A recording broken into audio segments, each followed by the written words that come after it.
Hey everyone, my name's Kriston, and thanks for listening in on our first episode of this brand new podcast. Hey, I'm Michelle. Thanks for joining us. This is going to be a short story podcast where we give each other writing prompts every week and write stories based on it. Then we're going to read each other's stories out loud and react in real time. So any story that Michelle writes, I will not have seen until we start recording, and vice versa. Okay, so you gonna go first? Read my story? Yeah, I guess that's fine. I can go first. Or do you want me to go first? I'll go first. Okay. First, we're going to start off with the prompt that I wrote for her, and then we're going to get right into the story. After a long day of cleaning up the new house, you finally get a chance to take a breath and lay in bed. Your eyes feel heavy, and you begin to doze off. You wake up parched, noticing it is around 3 a.m., and on your way to the kitchen, you see little flickers of light outside. You rub your eyes and head back upstairs to your room, not thinking anything of it. Before laying back in bed, you look outside your window and gaze at the full moon. So bright and pure. Suddenly, lights dance across your vision again, accompanied by snickering. You quickly get back into your bed and shut your eyes, thinking that this is due to exhaustion. But that's when you start hearing the scratching in the walls next to you. Okay, so hold on a second. So before you start my story, I just want to give a warning because I actually forgot I wanted to do that. The story is like pretty dark and it deals with stuff like suicide. So trigger warning. If you're sensitive to things, to really dark stories that include suicide and stuff like that, just skip ahead past my story and yeah, go ahead. All right, so here is Michelle's story. I knew it wasn't something that I could ignore, but I tried anyway. Who was I kidding? Moving out of the countryside was just another futile attempt at a normal life. The scratching continued, and I could see the orbs of light fading in and out of existence from beyond the sheet covers. This was nothing new. With a sigh, I threw the sheets off me and I sat up in bed. I had hoped that the liveliness of the city would make them stay in whatever hellhole they came from. The orbs shivered in response to my thoughts, almost as if they were laughing at me. I looked at the time. 10 minutes past the witching hour. Please, I sighed. I don't want to see tonight. But the orbs just continued to float there, fading in and out. I'd never been able to figure out what the orbs wanted. But I began to understand visual cues from them to communicate. Sometimes they changed colors. Sometimes they changed their movement patterns. But sometimes, when they were really angry, they would let out an unearthly, shrieking sound with the intent of exploding someone's eardrums. The scratching on the other side of the wall was getting louder and faster, as if it was getting impatient. I had thought that if moving to the city wouldn't make them leave me alone, then the buzz of the nightlife would at least make things a little more bearable. The room on the other side of the wall was the bathroom. I rose to my feet and changed out of my pajamas into something warm. The orbs followed me out of my room to the bathroom. The door was already open, and I steeled myself against what I knew was coming. I stopped in front of the doorway and peered inside from the hall. And there she was, an impossibly long woman with a haze of darkness surrounding her figure. She wasn't tall, she was long. Her neck, jaw, and ears all somehow pointing to the ceiling. Her presence as unsteady as the orbs. She wasn't fading in and out of existence, but her form was as fluid as the black smog surrounding her. She was focused on my wall and kept scratching away at it with short, dirty pointed fingernails attached to sickeningly long fingers that would probably encase half a grand piano. Forget playing it. When she finally noticed that I was there, she stopped scratching and turned to face me.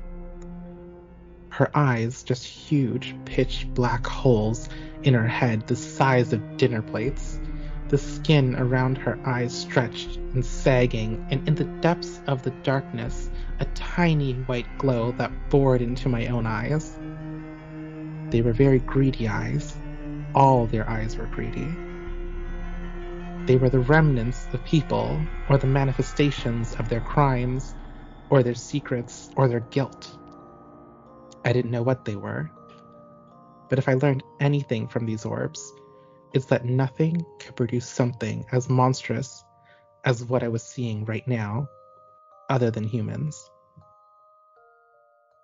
And as if she could read my thoughts, a smile crept upon her deformed face, stretching the corners of her mouth past her bone structure, and she began to giggle. The orbs had been bringing these things to me since the day my father hung himself. Not long afterwards, my mother went with him. I can never blame them for leaving me behind, because if the orbs didn't prevent my every attempt, I would have gone too. It was clear to me that this was why my father lived with the constant torment of being forced to witness these things. It's because the orbs wished it. Because there was no escaping the curse that seemed to have been put on our bloodline without an heir. My skin crawled, and the rotting feeling in the pit of my stomach that was always there felt bigger and heavier whenever I thought about it. Every time I thought that I would be forced to go on living like this until I produced the next in line to take the burden from me, I felt sick. But no matter how I felt about these orbs, I was long past fighting against them. The nightly visits from the creatures that I decided to name remnants was just another part of me that I had to deal with, one that would ensure that I could never live a normal life. The giggling finally stopped. She turned away from my damaged wall and began gliding toward me, smile still plastered on her face. She didn't have any legs. For the most part, only her head and hands were clearly visible, her spidery fingers dragging on the floor as she moved. The remnants come in many different shapes and usually always had distorted human features and exaggerated personalities. Then again, I wouldn't know if they were exaggerated, since I've never met any of them for real. She was just standing in the doorway of the bathroom, looming over me, nodding her head with that smile, and snickering as if she knew something that I didn't. She was right about that, of course, besides the fact that she was brought here to show me what she had done. I had no idea why I had to witness anything at all. I moved away from the bathroom door, allowing her to glide past me, down the stairs and out the front door. I followed close behind her. The remnants would usually take me somewhere dark and dreary, so I could witness something repulsive that they seemed all too pleased to show me. They would always take me to where they committed whatever atrocity was keeping them here, and I am always shocked by the depravity that I'm forced to watch as the remnants either showed me what they did with visions directly in my mind, or with barely existing bodies physically reenact what they had done as if they were doing it again for fun. If I ever turned away or closed my eyes, the orbs would let out that ungodly sound. Even with covered ears, would pierce my brain and keep ringing in my head until it was time again to witness something else. The smoky remnant was floating along far in front of me, and it would have been difficult to follow her if I was only using my eyes. But the scent of death was especially strong off of her, and I could hear the sound of her spidery fingers dragging on the ground. The streets were disturbingly empty, and I wouldn't have been surprised if the orbs made it so, just so I couldn't have a single ounce of comfort. They weren't always there, fading in and out of existence for long stretches of time, but then they didn't need to be. I could feel their imposing presence, threatening me not to stop or look away, making sure I played my role properly. We had been walking for a long time when we finally came to a stop under a lamplight at the side of a road with no sidewalk. She was staring at me, giggling and nodding, the white light in her eyes piercing my own. I wanted to look away, to close my eyes. I wanted to leave, but I had to stay there and understand what she was about to tell me. At the very least, I was free to judge the remnants as I saw fit, and I already knew that this one was going to be bad. The pitch-black holes that were supposed to be eyes squinted from the bottom as her smile grew. Her demeanor conveyed that she had no remorse for what she had done, and in fact would do it again. The smell of death was extreme now, making my eyes water. I rose my hands to cover my nose, but I felt the orb's anger behind me and dropped my hand to my side again. The remnant moved closer to me, reaching out a long hand and covered the top half of my face. It wasn't possible to touch or feel remnants, and that was the only thing allowing me to keep the last bit of sanity that I had left. She blocked my eyes, and I prepared myself to finally see what she had done. But instead of a vision, I was bombarded with emotions and sounds. There was the sound of a struggle, lots of jostling around, but no human voices, save for the sound of a woman struggling to hold something, or someone down. There was panic and annoyance, and the longer the struggle went on, there was rage. Amidst the struggling and grunting, one word was spoken, muffled and barely hearable. Mommy. Immediately, an unbelievable rage engulfed me, and I began to let out sobbing, heavy breaths. This was not my anger. This anger didn't make sense and had no place in my mind. It was like I was being forced to sympathize with this thing, like this was her way of making me take her side. Then, when the struggling stopped, I was flooded with relief. And that wasn't mine either. The disgust right after having felt relieved from killing someone was mine, and my knees buckled, and I fell to the floor and vomited, my entire body rejecting this information it just took in. As soon as I could breathe, I felt the heaviest pressure I had ever felt from the orbs. My hands clapped to the sides of my face to cover my ears as they let out the vile, shrieking howl that plagued my nightmares.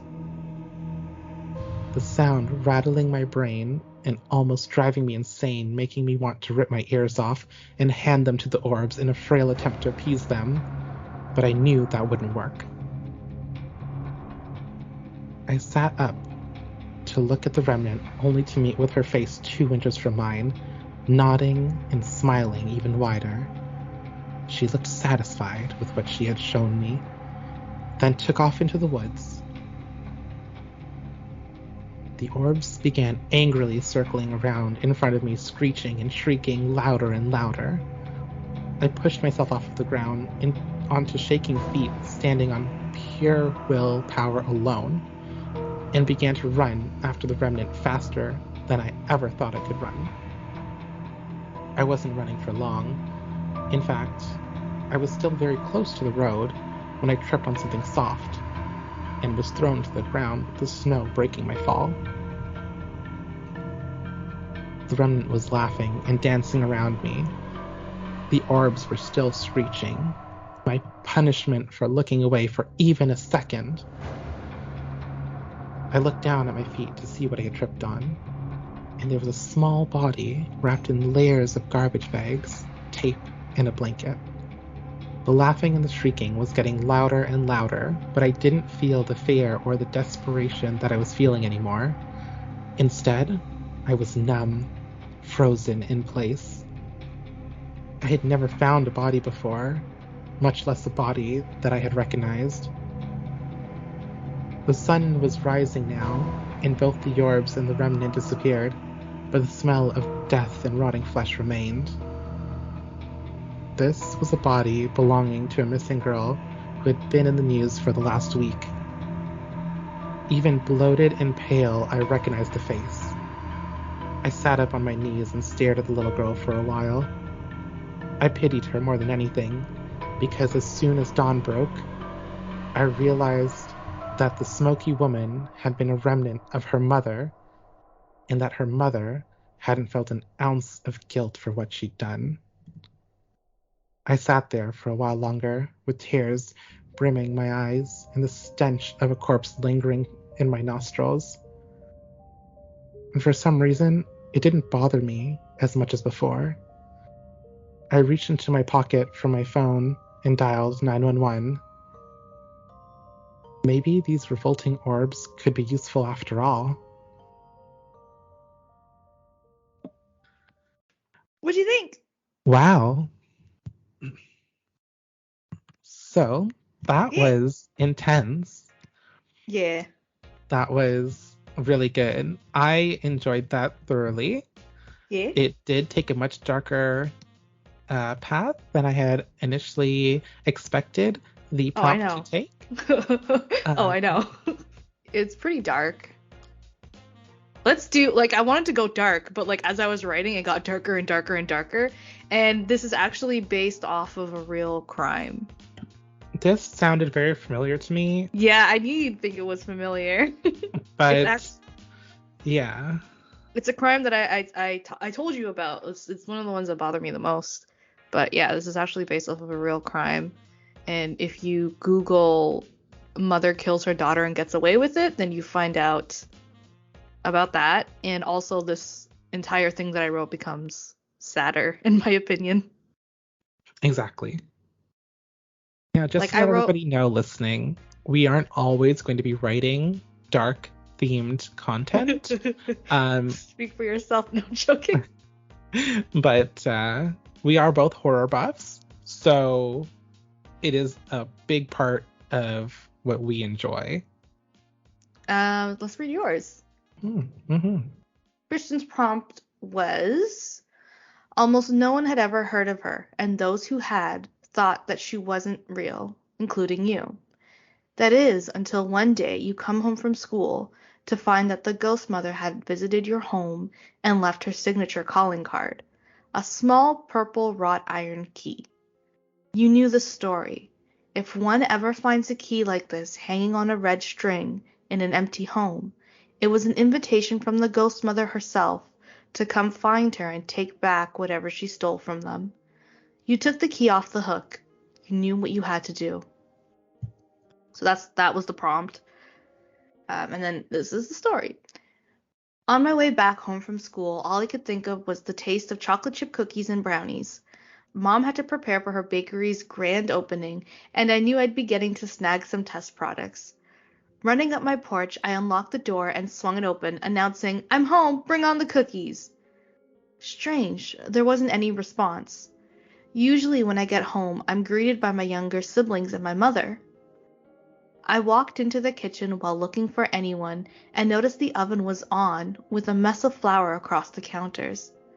Something was very off here.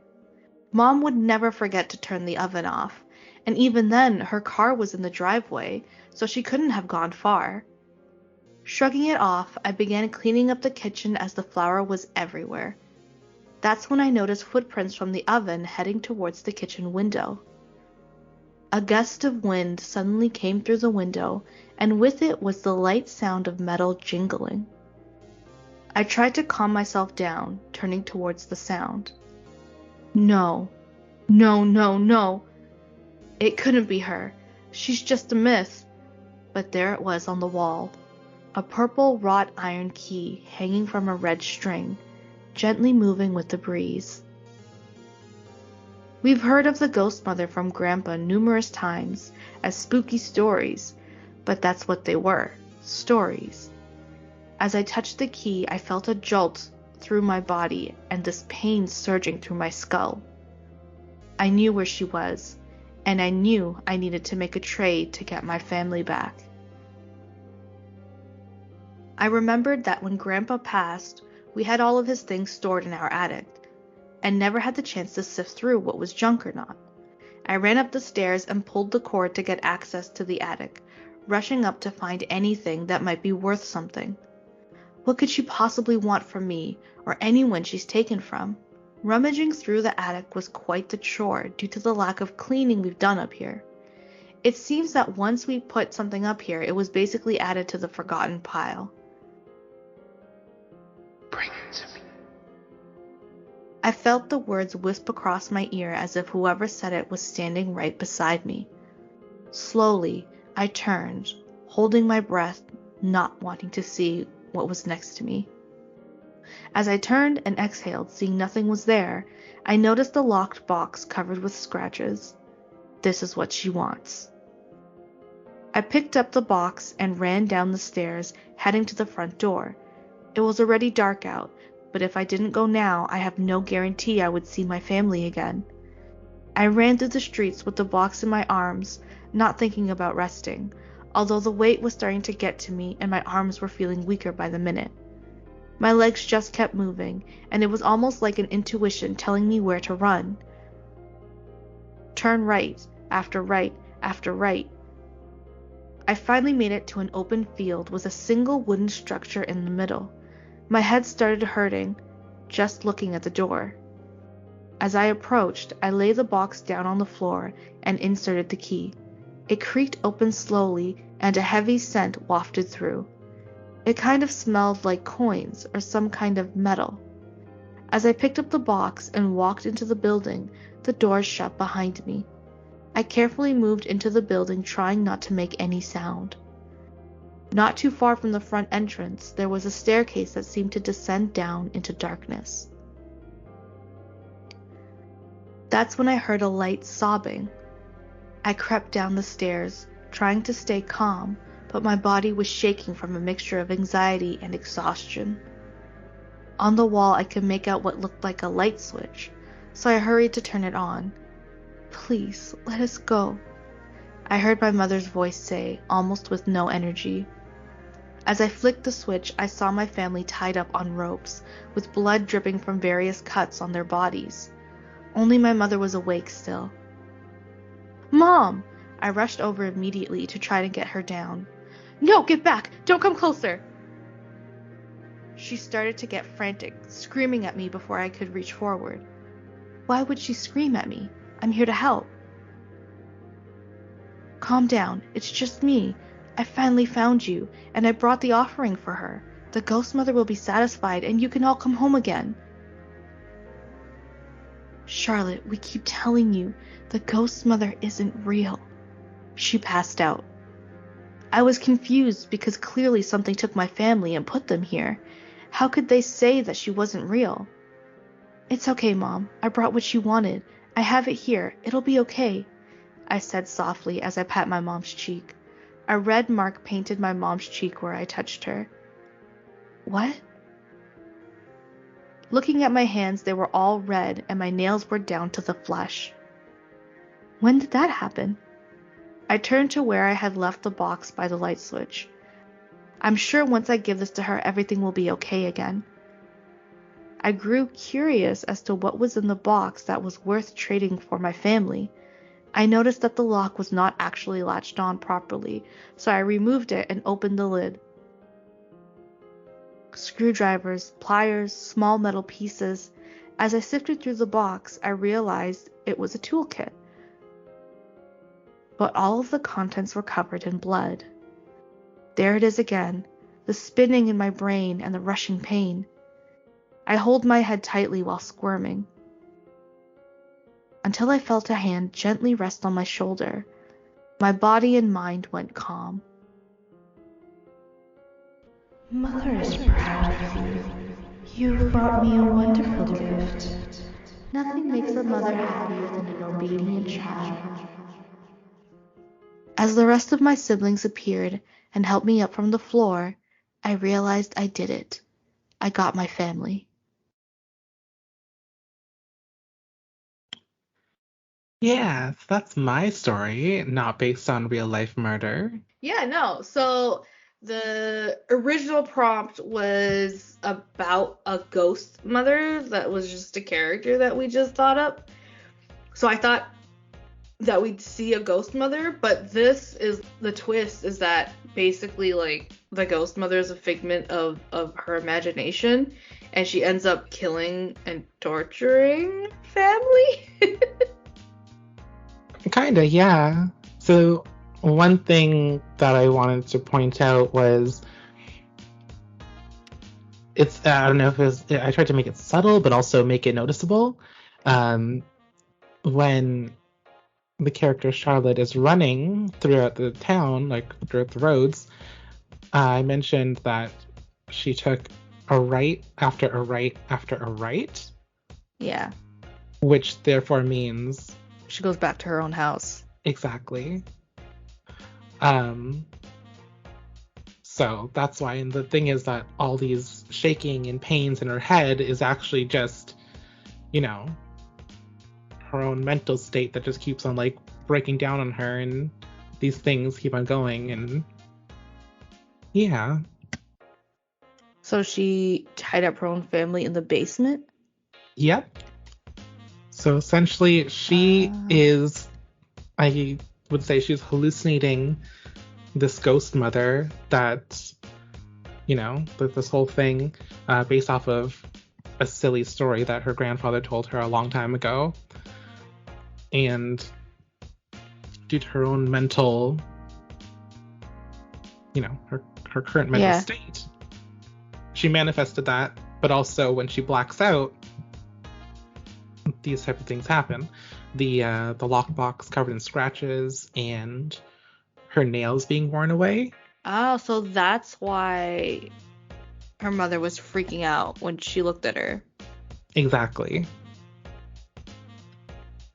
Ah, yeah. So we both went dark. We did. We did. We did it. Yeah, no, that's good. No, I like the twist. I always like a dark twist. Yeah. Dark twists are always interesting. Well, that's our stories. I do want to mention that although this week we did go for heavy and dark, this isn't going to be the theme every single week. There are light stories to come. If anybody is a fan of romance, actually. We have Valentine's Day coming up, so maybe there'll be a romance story there. And I already have my prompt to give to Michelle for her next week's story. Wait, what's the prompt? All right, you're gonna love this because this is hot everywhere. Everyone's writing mangas and drawing all about this. But this one is: an elven princess dies on her wedding day after being separated from her beloved. She isekais into the modern day world as an office worker. I fucking hate isekai. Yeah. I can't believe you would curse me this way. I have. And even better, everyone's out here doing their office work and like, man, I wish I can go to fantasy realm. Uh-oh. Reversed. Now it's extra depressing. Exactly. I hate isekai. Okay. Your prompt is it can be first person or whatever, but your prompt is Cupid, but he can't do his job right. He already can't. I'm still single. Is that right though? That sounds like a fun prompt. All right. So aside from us writing these prompts for each other, we do invite anybody listening to leave a comment with a prompt that you would like to hear a story about. And we will be picking prompts randomly and potentially writing stories about that for future weeks. Yeah, leave your suggestions and whatever comments and stuff, and yeah, we'll read them and we might pick one. Just want to mention, thanks everyone for listening. This is still very new to us. We do like writing stories, though. It is something we've always wanted to do. If you have any suggestions on maybe reading techniques or writing techniques that you think would help us improve, feel free to share. Thanks for listening, and come back next week when we have more interesting stories. Bye! Bye. Yeah, Charlotte be crazy.